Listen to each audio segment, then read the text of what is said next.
Setelah 5 jurus kemarin yang udah gue kasih tahu ke teman-teman semuanya, hari ini kita masuk ke jurus yang keenam. Masih dari buku yang sama, Anatomi Lelucon di Indonesia, buah pikiran dari Pak Darminto M. Sudarmo. Dan hari ini kita akan bicara masalah olah logika. Teman-teman sekalian, olah logika mungkin sudah masuk di kategori humor yang lebih membutuhkan pemikiran yang lebih mendalam. Jadi nggak heran nih kalau humor jenis olah logika itu banyak disenangi sama kalangan terdidik. Siapa sih contohnya? Misalnya kayak Cak Lontong, ya. Ketika dia bisa memanipulasi kata dengan baik dan menarik minat orang-orang terdidik untuk menyaksikannya sampai dengan selesai.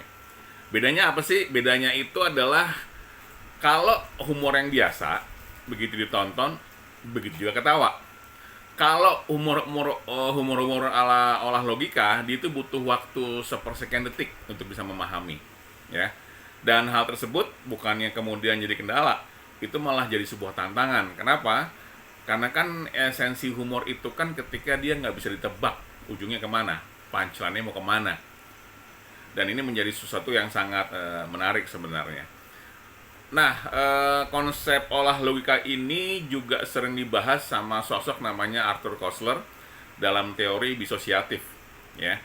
Disosiatif itu adalah ketika kita memahami sesuatu nggak dari satu pemahaman, tapi lebih dari satu pemahaman. Contoh gini misalnya nih, ada orang main kartu nih di penjara, ya, antara narapidana sama sipir, ya. Dan ketika main kartu, sipirnya bilang ke narapidananya, ini kalau main kartu nggak ada yang mulai curang ya. Kalau ada yang curang narapidana ntar gue tendang keluar penjara nih, gitu. Ya seneng lah si napinya kalau digituin kan. Tapi itulah kira-kira konsep yang namanya disosiatif. Jadi orang tuh nggak langsung paham seketika, tapi butuh waktu dulu untuk mencerna. Makanya kalangan yang suka sama humor-humor jenis ini biasanya dari kalangan terdidik.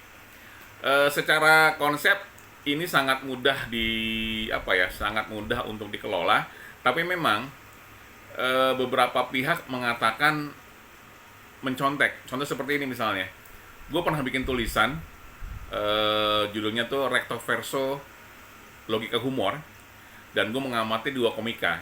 Yang pertama adalah Cak Lontong, yang kedua adalah April Aryan. Gue kenal dua-duanya secara pribadi, pernah satu program juga sama mereka.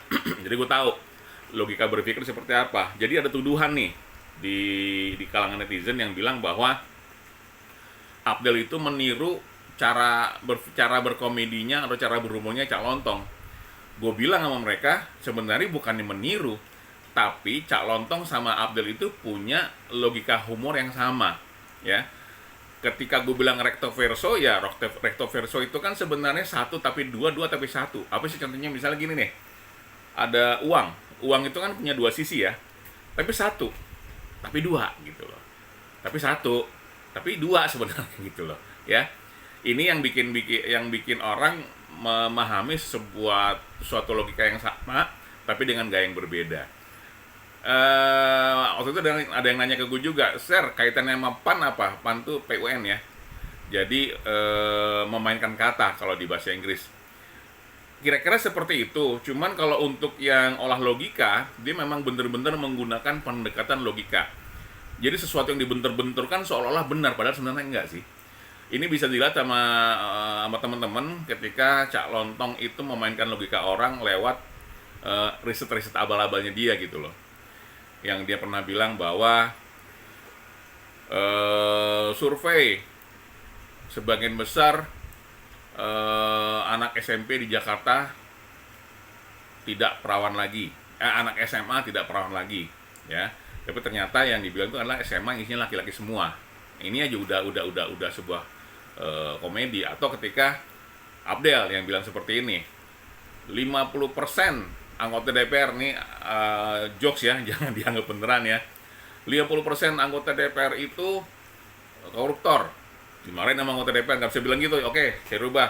50% anggota DPR itu bukan koruptor, tapi kan tetap jadi 50% koruptor. Nah, logika kayak gitu kan nggak mungkin bisa dipahami sama orang-orang yang mungkin punya latar belakang pendidikan yang tidak begitu tinggi.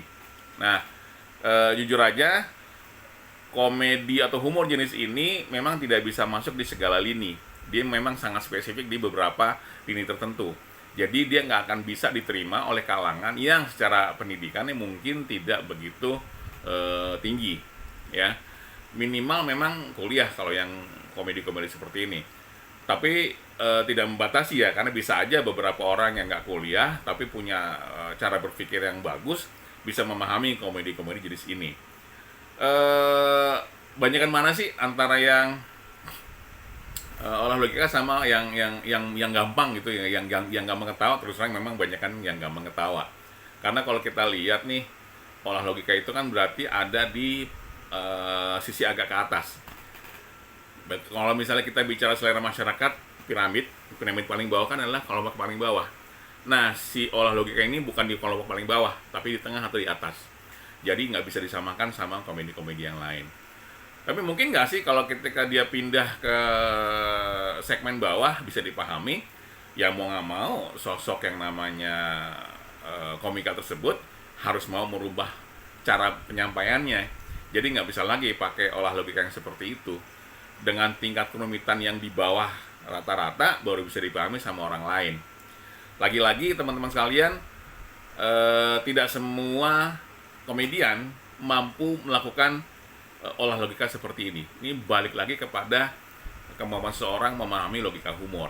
Gue pribadi beberapa bisa menyampaikan hal seperti itu, tapi memang nggak bisa sering.